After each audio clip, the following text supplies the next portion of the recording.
আল্লাহ রসুল বলে জান্নাতের 8টা দরজা আছে। সাহাবীরা রে, এই দরজা দিয়ে অমুকে ঢুকে যাবে, এই দরজা দিয়ে ওই দরজা দিয়ে অমুকে ঢুকবে, ওই দরজা দিয়ে অমুকরে আহ্বান করা হবে, আর ওই দরজা দিয়ে অমুকরে আহ্বান করা হবে। আল্লাহর রসুল যখন এই কথা বলতেছিলেন, হযরতে সিদ্দিকে আকবর নবীর সাহাবী আবু বকর বললেন, নবী গো, ফাহাল ইউদআ আহাদুম মিন তিলকাল আবওয়াবি কুল্লিহা, আপনার উম্মতের মাঝে এমন কেউ কি আছে গো যাকে জান্নাতের আটটা দরজাই বলবে আমার দিক দিয়া ঢুকো, আমার দিক দিয়া ঢুকো, আমার দিকে প্রবেশ কর। আল্লাহর রসুল সরকারে দু আলম নবী মুহাম্মদুর রাসূলুল্লাহ সাল্লাল্লাহু আলাইহি সাল্লাম বলে, আবু বকর, যাকে আমার আল্লাহ তাআলার জান্নাতের আটটা দরজা বলবে আমার দিক দিয়ে প্রবেশ করো, আমার দিক দিয়ে প্রবেশ করো, তিনি আর কেউ নয়, তুমি হলা আবু বকর। আল্লাহু আকবার বলেন।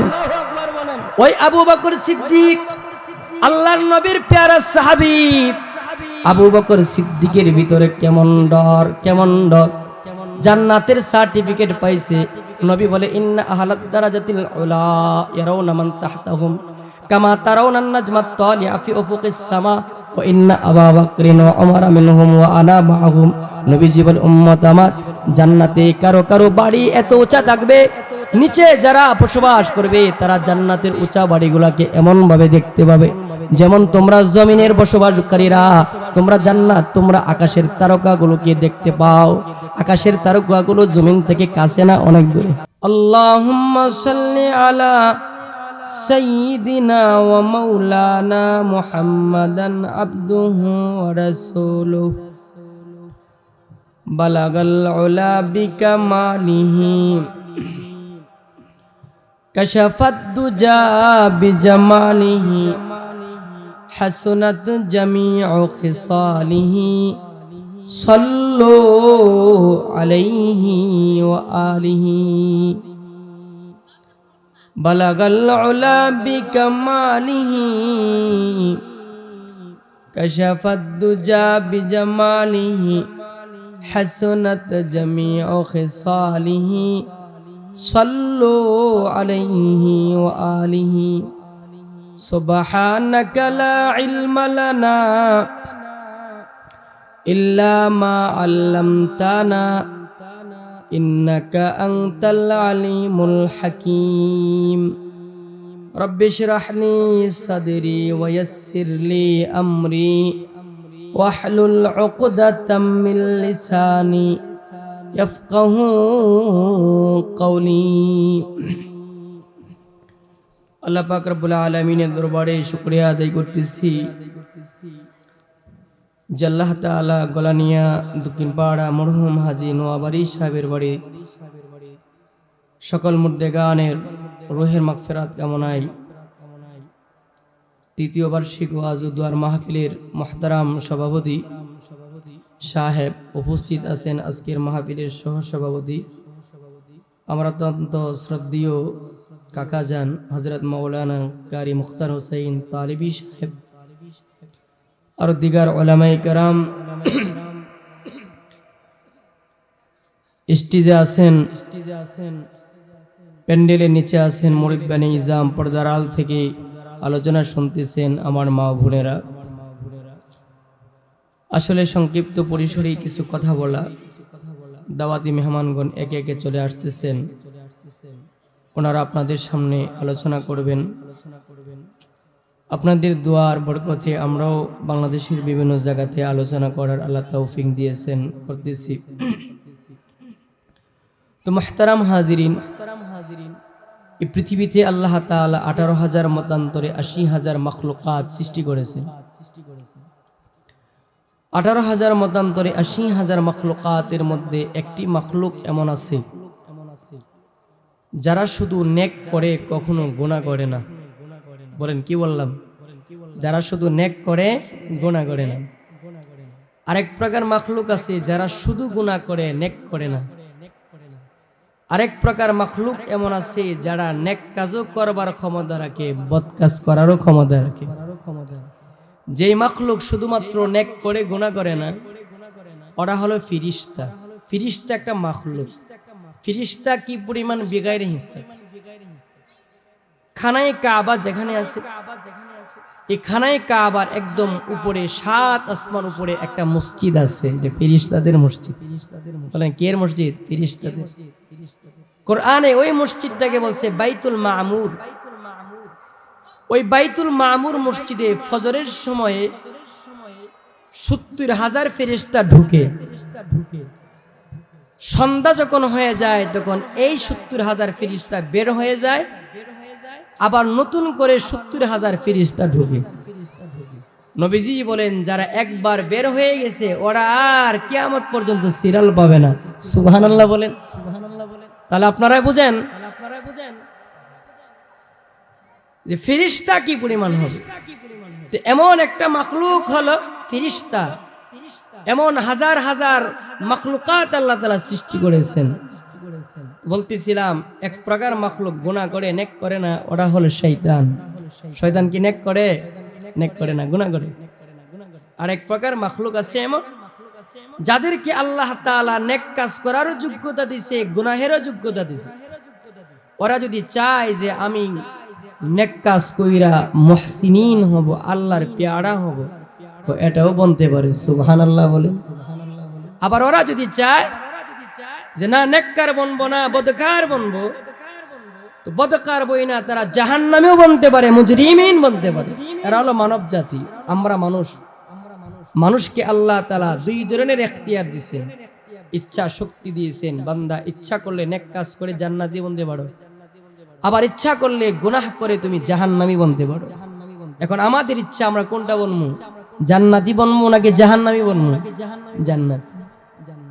নেক কাজ করনেওয়ালা আল্লাহর প্যারা হয়, আর বদ কাজ করনেওয়ালারা আল্লাহ তাআলার নারাজি পায়। আল্লাহ তাদের অপছন্দ, আল্লাহর অপছন্দ বান্দা হলো বদকাররা। এজন্য আল্লাহর প্যারা বান্দা বনার চেষ্টা করা, নেক কাজ করা, হায়াতে জিন্দেগিটাকে নেক কাজের সাথে সম্পৃক্ত রাখা। আমাদের হায়াতে জিন্দেগির অনেক দাম, এই জীবনের অনেক মূল্য। জীবনের প্রত্যেকটা সেকেন্ড, মিনিট, প্রত্যেকটা ঘন্টা এর অনেক মূল্যায়ন তার রবের কাছে। হায়াতে জিন্দেগির মরণের 1 মিনিট আগেও যদি কেউ 1 মিনিট আগেও যদি কোনো মুসলমানের বাচ্চা লা ইলাহা ইল্লাল্লাহ বলে মরে যায়, তো সে চিরকালের জান্নাতি বনে গেছে। আরো জোরে কান। আবার হায়াতে জিন্দেগির মৃত্যুর পূর্বক্ষণে যদি একবারও যদি কুফরি কালিমা তার জবান দিয়া প্রকাশ পায়, বলে এই 1 সেকেন্ডের আমল তাকে চিরস্থায়ী জাহান্নামী বানায় দেয়। নাউজুবিল্লাহ বলেন। তাহলে সময়ের অনেক দাম। হায়াতে জিন্দেগিটাকে নেক কাজের সাথে মিলাইয়া দাও। আমরা তো আমাদের সময়ের কদর করি না। আমাদের আগলি জিন্দেগির বাপ দাদা যারা ছিল, ওনারা জিন্দেগির প্রতিটি মিনিটের মূল্যায়ন করছে। আমি এখন পরে আসছি।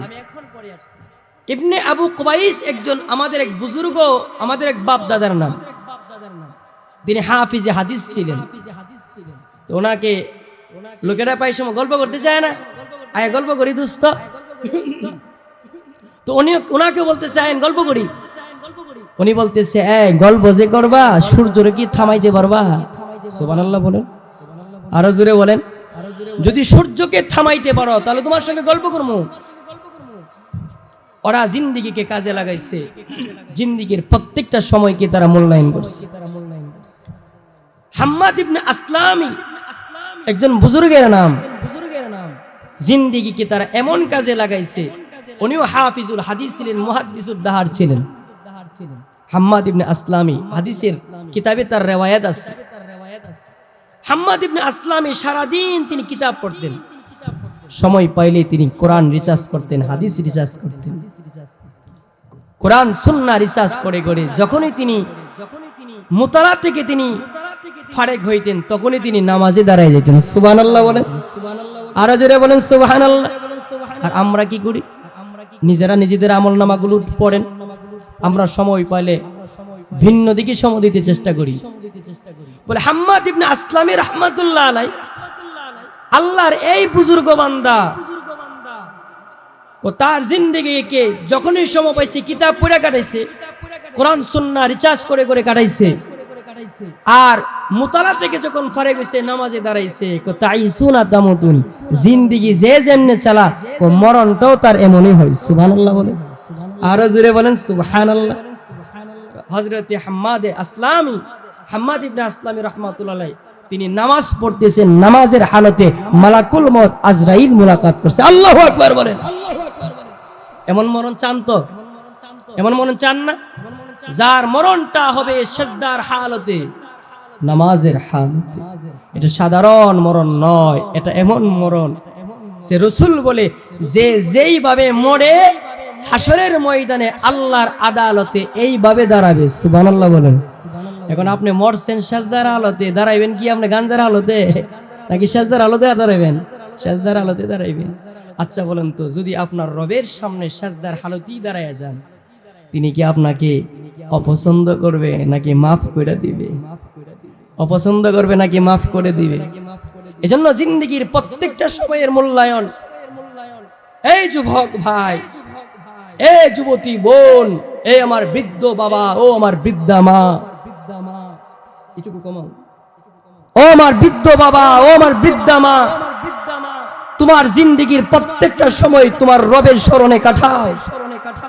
জানা যায় না, বোঝা যায় না কবে কখন কোন সময় তোমার দুয়ারে মালাকুল মাউত আজরাইল এসে যায়। না জানি কোন সময়ে তোমার ঘরে মসজিদের কোণার সেই পালকিটা এসে যায়। এজন্য সময়কে মূল্যায়ন দেওয়া, ওয়াক্তের মূল্যায়ন দেওয়া, সবাইকে কাজে লাগানো। ও আমার বাপ জান, আমাদের আকাবিরিনদের কথাগুলো কেন বলতেছি? যেন আমাদের জখম লাগে। ইমামে আবু হানিফা রাহমাতুল্লাহ আলাইহি, উনি ওনার জিন্দেগির 40 বছর তিনি এশারের ওযু দিয়া ফজরের নামাজ পড়ছে। আল্লাহু আকবার বলেন, আরো জোরে বলেন আল্লাহু আকবার।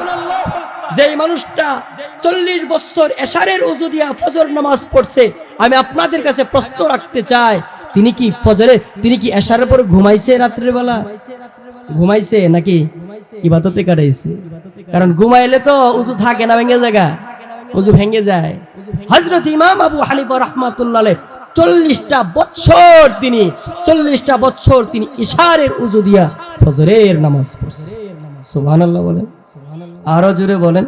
শুধু কি তাই, আমাদের এই বাপ দাদা কেমন জানেন? ইমাম আবু হানিফা একদিন খানায় কাবার সামনে নামাজে দাঁড়াইছে, বাইতুল্লাহকে সামনে রেখে নামাজে দাঁড়াইছে। 2 রাকাত নামাজ এশারের পরে। এই 2 রাকাত নামাজে ইমাম আবু হানিফা নু'মান ইবনে সাবিত রাহমাতুল্লাহি আলাইহি 2 রাকাত নামাজে আল্লাহর কুরআন পুরাটা খতম করে ফেলছে। আল্লাহু আকবার বলেন। ওরাও তো জিন্দেগি চালাইছে। আমাদের আরেকজন বাপ দাদার জীবনী বলি আপনাদেরকে। ইমাম আমাশ ওয়াকি ইবনে জাররার উস্তাদ, ওয়াকি হলেন ইমাম শাফির উস্তাদ। ইমাম শাফির উস্তাদের নাম ওয়াকি ইবনে জাররাহ, আর ওয়াকি ইবনে জাররাহ এর উস্তাদের নাম হলো ইমাম আমাশ। আমাদের এক বুজুর্গ বাবার নাম, উনি 70 বছর জামাতের সাথে নামাজ তার তরক হয়নি। সুবহানাল্লাহ কইতেন না? 70 বছরের জিন্দেগিতে ওনার জামাতের সাথে তাকবীরে উলা ছোটে নাই, এমন জিন্দেগি চালাইছে। এই তুলনায় বলেন তো আমরা কি করি? তো আমাদের জিন্দেগিটাকে আল্লাহর সাথে, আল্লাহ তাআলার সামনে কিন্তু একদিন আপনাকে দাঁড়াতে হবে, আমাকে দাঁড়াতে হবে। আমি আমার জিন্দেগির কোন সময়টা আমি কেমনে কাটাইলাম, কতটুকু জিকির করে আমার মৌলার সামনে আমি আমার জিন্দেগিটাকে কাটাইলাম, এই নিয়ে একটু ফিকির করা। এই বাপজান, আপনাদেরকে সব ওয়াজ বুঝাইয়া দেওয়া আমার দ্বারা সম্ভব নয়। শুধুমাত্র মুর্দা কলবটাকে একটু জাগ্রত করে দেওয়ার জন্য ঘটনাগুলো বলতেছি। আমাদের জিন্দেগির অনেক সময় আমরা এমনি কাটায় দিই, গল্পে কাটায় দিই, দোকানও শাসটলে কাটায় দিই। আমাদের জিন্দেগির কত সময় আমাদের দ্বারা মোবাইলের মাধ্যমে চলে যায়, মানুষের গীবতে চলে যায়। নিজে কি নিয়ে চিন্তা করি না, অন্য কি করলো এই নিয়ে চিন্তা করি। নিজের মেয়ে নিয়ে চিন্তা নয়, নিজের ছেলে নিয়ে চিন্তা নয়, নিজের পরিবার নিয়ে চিন্তা নয়, আমি অন্যের পরিবার নিয়ে চিন্তা করি। না না না, আগে আমাকে নিজেকে নিয়ে ভাবতে হবে। আমি কবরের সামান কতটুকু অর্জন করলাম, আমার জিন্দেগিটাকে আমি কতটুকু আমার মৌলার মুআফিক জিন্দেগি আমি কতটুকু কাটাইলাম, আল্লাহর আদালতে আমি যে দাঁড়ামো আমি কতটুকু নেক আমল নিয়ে আমার মৌলার সামনে দাঁড়ামো, আমার জিন্দেগির নামাজগুলো ঠিক হয়েছে কিনা, আমার জিন্দেগির রোজাগুলো ঠিক হয়েছে কিনা, আমার জিন্দেগির রোজাগুলো ঠিক হয়েছে কিনা, সেজদা রুকুগুলো ঠিক হয়েছে কিনা। এই আমার বাপজান, অন্যের সমালোচনায় লিপ্ত না হইয়া নিজের হায়াতে জিন্দেগির অতীতগুলো ভাবা। আমি আমার মৌলার সামনে যে দাঁড়াবো, আমার যে 50 বছরের জিন্দেগি দিল, এই 50 বছরের জিন্দেগিতে কত ওয়াক্ত নামাজ পড়লাম আর কত ওয়াক্ত নামাজ আমি ছাড়লাম, এটা চিন্তা করা। কথা কি বুঝতে পারছেন? নিজেকে নিয়ে ভাবা, আলাইকুম আনফুসাকুম, নিজেকে নিয়ে ভাবা, অপরকে নিয়ে টেনশন না করে নিজেকে নিয়ে চিন্তা করা, আল্লাহর ভয় অন্তরে লালন করা, আপনার আমার দিলের ভিতরে আল্লাহর ভয় লালন করা। যারা দুনিয়ার বুকে জান্নাতের সার্টিফিকেট পাইছে, ওই জান্নাতের সার্টিফিকেট প্রাপ্ত সাহাবীরা ওরাও কখনো আল্লাহকে ভুলে যায় নাই। আল্লাহ তাআলার মুলাকাতের ভয়ে তারা থরথর থরথর করে কাঁপছে। আল্লাহু আকবার বলেন।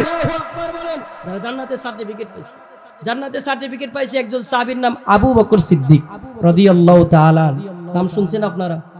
আবু বকর সিদ্দিক বড় জলিলুল কদর সাহাবী। নবীজি বলেন, লাউ কুনতু মুত্তাখিজান মিন উম্মতি খালিলান লাত্তাখাসতু আবু বকরিন খালিলা। আল্লাহ রাসূল বলে, আমি যদি কাউকে দুনিয়াতে আমার উম্মত থেকে কাউকে দুষ্ট বানাইতাম, তাহলে আমার সাহাবী, আমার শ্বশুর আবু বকরকে দুষ্ট বানাইতাম। আরো জোরে বিধান না। নবীজি বলেন, যদি আমি কাউকে দুষ্ট বানাইতাম, তাহলে আমি আমার শ্বশুর আবু বকরকে দুষ্ট বানাইতাম। কিন্তু আমার দুষ্ট তো আল্লাহ, আমি হাবিবুল্লাহ। সুবহানাল্লাহ বলেন। নবী আলাইহিস সালাতু ওয়াস সালামের সাহাবী আবু বকরের শান কেমন? নবীজি বলেন, আমার এই উম্মতের আর আপু উম্মতি বি উম্মতি আবু বকরিন, আমার উম্মতের মধ্যে সবচাইতে দয়াবান, যার হৃদয়টা কোমল, ওই সাহাবীর নাম হলো আবু বকর সিদ্দিক। সুবহানাল্লাহ বলেন। নবী আলাইহিস সালাম এক জায়গাতে 10 জনকে জান্নাতি বলে ঘোষণা করেছেন। এই 10 জনের মধ্যে সর্বপ্রথম যার নাম ঘোষণা করেছেন তার নাম আবু বকর সিদ্দিক। সুবহানাল্লাহ বলেন। আবু বকর সিদ্দিক জান্নাতে সার্টিফিকেট পাইছিনি? পাইছি। কিন্তু এরপরেও নবী আলাইহিস সালাম একদিন বলতেছে, জান্নাতের 8টা দরজা আছে। আল্লাহ রাসূল বলে, জান্নাতের 8টা দরজা আছে। সাহাবীরা রে, এই দরজা দিয়ে অমুকে ঢুকে যাবে, এই দরজা দিয়ে ওই দরজা দিয়ে অমুকে ঢুকবে, ওই দরজা দিয়ে অমুকরে আহ্বান করা হবে, আর ওই দরজা দিয়ে অমুকরে আহ্বান করা হবে। আল্লাহর রাসূল যখন এই কথা বলতেছিলেন, হযরতে সিদ্দিকে আকবর নবীর সাহাবী আবু বকর বললেন, নবী গো, ফাহাল ইউদআ আহাদুম মিন তিলকাল আবওয়াবি কুল্লিহা, আপনার উম্মতের মাঝে এমন কেউ কি আছে গো, যাকে জান্নাতের 8টা দরজাই বলবে আমার দিক দিয়া ঢুকো, আমার দিক দিয়া ঢুকো, আমার দিকে প্রবেশ কর।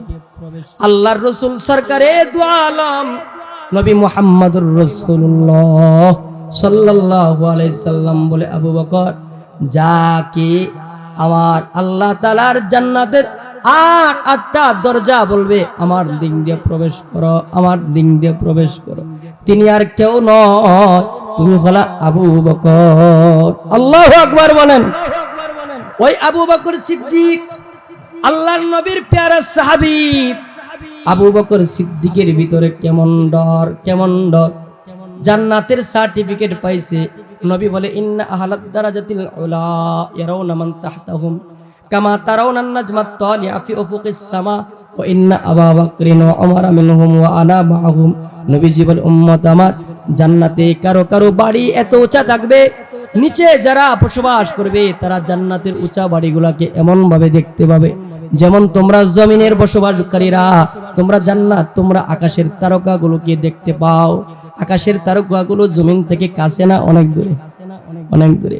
নবীজি বলেন, জান্নাতে কিছু মানুষ এত দারাজাত পাবে, এত সম্মান পাবে, এত সম্মান পাবে, যাদের বাড়িগুলো এত উঁচায় উঁচায় থাকবে, নিচের জান্নাতীরা ওই তারকার মতন তাদের বাড়িগুলোকে দেখতে পাবে। নবীজি বলেন ওই বাড়িতে যারা থাকবে তারা হলো আমি মুহাম্মাদুর রাসূলুল্লাহ আর আমার আবু বকর আর উমর। সুবহানাল্লাহ।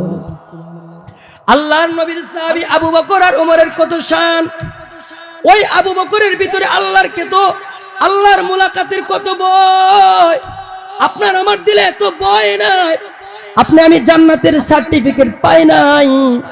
আপনার আমার নামাজ এখনো পর্যন্ত শুদ্ধ হয় না, এখনো পর্যন্ত কালিমা তৈয়্যিবাটা শুদ্ধ হয় না, এখনো পর্যন্ত কালিমা শাহাদাতটা পড়ি না, এখনো পর্যন্ত আলহামদুলিল্লাহ সূরাটা শুদ্ধ করে পড়ি না, এখনো পর্যন্ত কুল হু আল্লাহর সূরাটা শুদ্ধ করে পড়ি না, আত-তাহিয়াতু তাশাহুদটা শুদ্ধ করে পড়ি না, এখনো পর্যন্ত উজুটা ভালো করে শিখতে পারি নাই। কিন্তু আপনার আমার চাল চলন এমন যে আখিরাতের ভয় নাই, ডর নাই। ওই আবু বকর সিদ্দিকের ভিতরে কত ভয়, কত ভয়। আবু বকর সিদ্দিকের সামনে যখন জান্নাতীদের আলোচনা করা হতো, সিদ্দিকে আকবর কেঁদে কেঁদে বলতেন, হায় রে, না জানি আমি জান্নাতীদের থেকে মাহরুম হয়ে যাই। আল্লাহু আকবার বলে। হযরত আবু বকর শুধুমাত্র এই বলে কাঁদতেন না। আবু বকর সিদ্দিক যখন তিনি কোনো গাছের দিকে তাকাতেন, গাছের দিকে তাকায়া তাকায়া আবু বকর চোখের পানি ফালায়া ফালায়া কাঁদতেন আর বলতেন, ইয়া লাইতানি শাজারাতান তু'দাত সুম্মা তুকাল।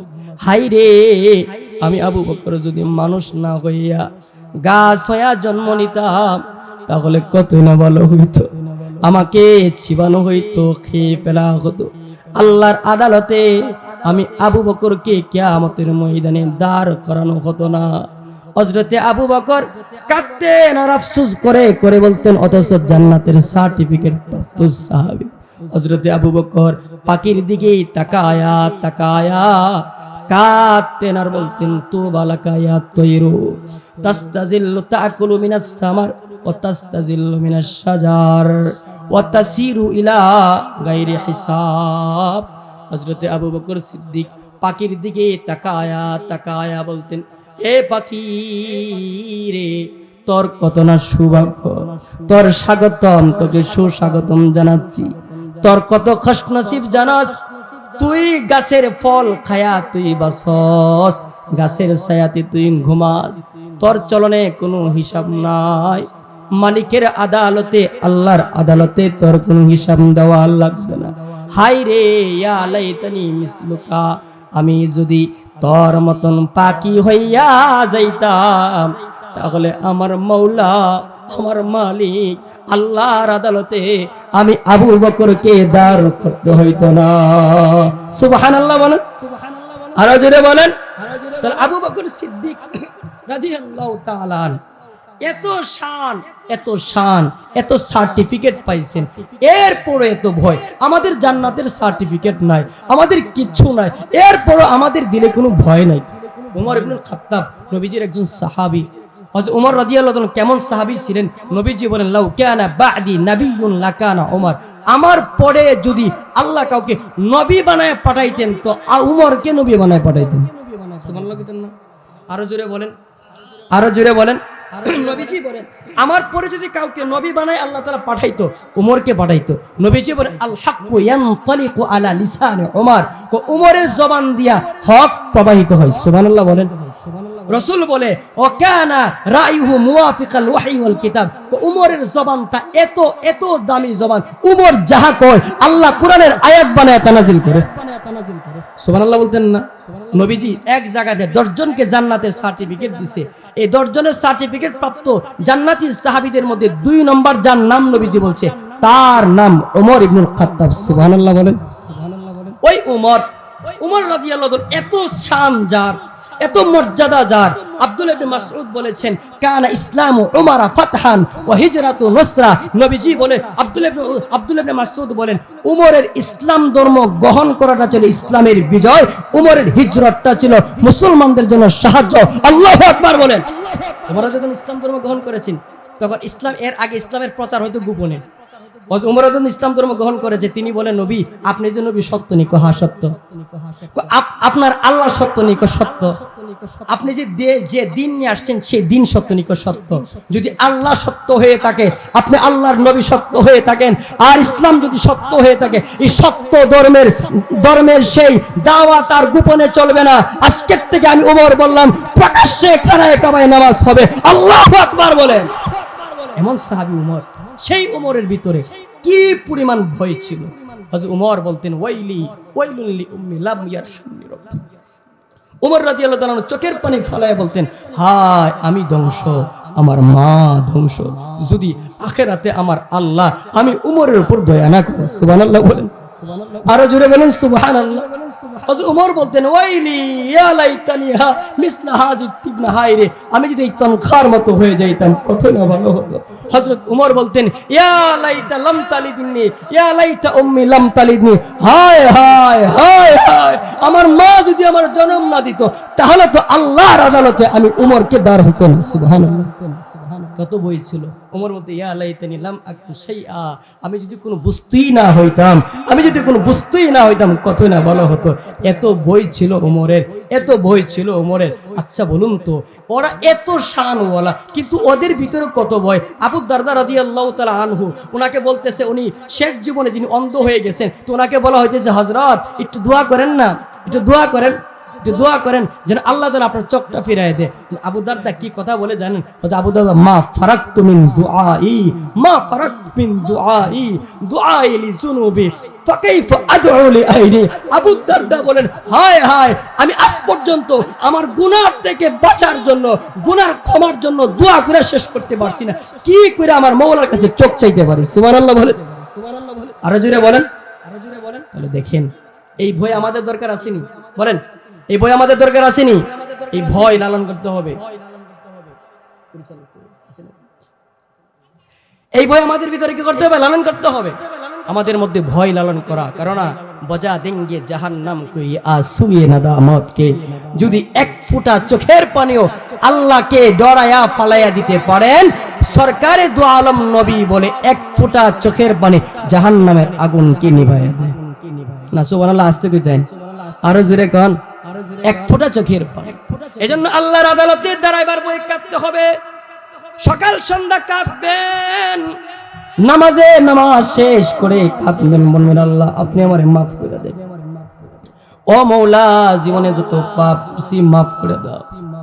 আল্লাহর কাছে যদি চোখের পানি ফালায়া কেউ যদি কাঁদতে পারেন আল্লাহ আমি আর পাপ করব না, গুনাহ করব না, নবীজি বলেন শুধু কাদা নয়, এই বান্দা চোখের পানি না আসলে, চোখের পানি না আসলে কান্দার বান্দুরা হলো তুমি কাঁদবা, কেননা তোমার মওলা রহমতে খুদা বাগানামি গোয়া।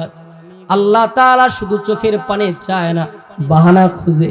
যদি বাহানার মধ্যে পড়ে যেতে পারো আল্লাহ তাআলা এটাকে ওসিলা করে তোমাকে মাফ করে দিবে। এজন্য নামাজের পর পর দোয়া করে কান্নাকাটি করা। আপনারা যারা বুড়া হয়ে গেছেন ও আমার বাপ দাদারা, আপনাদেরকে বলি তাহাজ্জুদের নামাজ পড়ে পড়ে কানবেন, আল্লাহ আমারে মাফ করে দেন, আল্লাহ আমারে মাফ করে দেন, আল্লাহ আমারে মাফ করে দেন। আল্লাহ বলেন ফাকুল তুস্তাগফিরু রাব্বাকুম ইন্নাহু কানা গাফফারা ইউরসিলিস সামা আলাইকুম মিদরারা। আল্লাহ বলে যদি তোমরা কাঁদবার মতো কাঁদতে পারো, চোখের পানি ফালানোর মতো ফলাইয়া দিতে পারো, তাহলে আল্লাহ তাআলা কাঁদতে দেরি হয়, তোমার মওলা তোমার জিন্দেগীর গুনাহ খাতাকে মাফ করতে দেরি করে না। সুবহানাল্লাহ বলেন। এজন্য আমরা কাঁদতে রাজি আছি তো ইনশাআল্লাহ। ছোটবেলা সবকিছু হাসিল করছি কান্নার মাধ্যমে, এখন বড় হয়ে কান্নার কথা ভুলে গেছি। আমরা আমাদের বাপ দাদাদেরকে দেখি এখনো প্রচুর কাঁদে, আমাদের আকাবির যারা ওনারা এখনো কাঁদে, রাত ভোর কাঁদে আর বলে আল্লাহ আমি কিচ্ছু না, তুমি সব, তুমি সব, যদি তুমি আমাকে মাফ না করো আমার মতো হতভাগা আর কেউ হতে পারে না। একটা কুকুরের দাম তোমার কাছে আছে, যদি আমি মাফ না পাই কুত্তার চাইতে নিকৃষ্ট, কুত্তার চাইতে নিকৃষ্ট। এই জন্য কাঁদা চায়, কাঁদতে রাজি আছেন তো ইনশাআল্লাহ? হাত তোলেন সবাই, সবাই কাঁদবেন তো ইনশাআল্লাহ? কেঁদে কেঁদে জীবনটাকে কাটাবেন। আল্লাহ পাক যে কথাগুলো বললাম আমাকে আপনাদের সবাইরে আমল করার তৌফিক দান করুন। আমার মামা মুহতারাম মামা সুললিত কণ্ঠে আলোচনা করেন হযরত মাওলানা মুফতি হিফজুল বারী আন নাসিরী সাহেব এসে পড়েছেন। উনি আলোচনা করবেন, আপনারা মনোযোগ সহকারে শুনবেন। হযরতের পরে বন্ধুবর মাওলানা ইখলাসুর রহমান আনসারী উনিও আলোচনা করবেন, উনি চলে আসছেন। এরপরে আমাদের বড় ভাই হযরত মাওলানা ইউসুফ বিন ইকবাল তিনিও চলে আসতেছেন।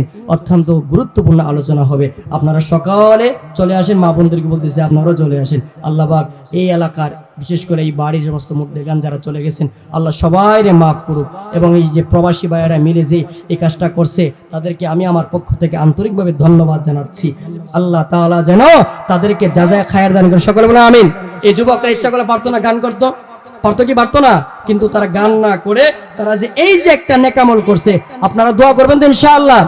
করবেন না ইনশাআল্লাহ? আপনারা কতটুকু খুশি হয়েছে আমরা জানি না, তবে আপনারা আপনাদের বাপ দাদা যারা কবরে চলে গেছে এই কোরআনের আলোচনার কারণে এরা এত খুশি হয়েছে, এত খুশি হয়েছে, এটা বলার ভাষা নাই। সুবহানাল্লাহ বলেন।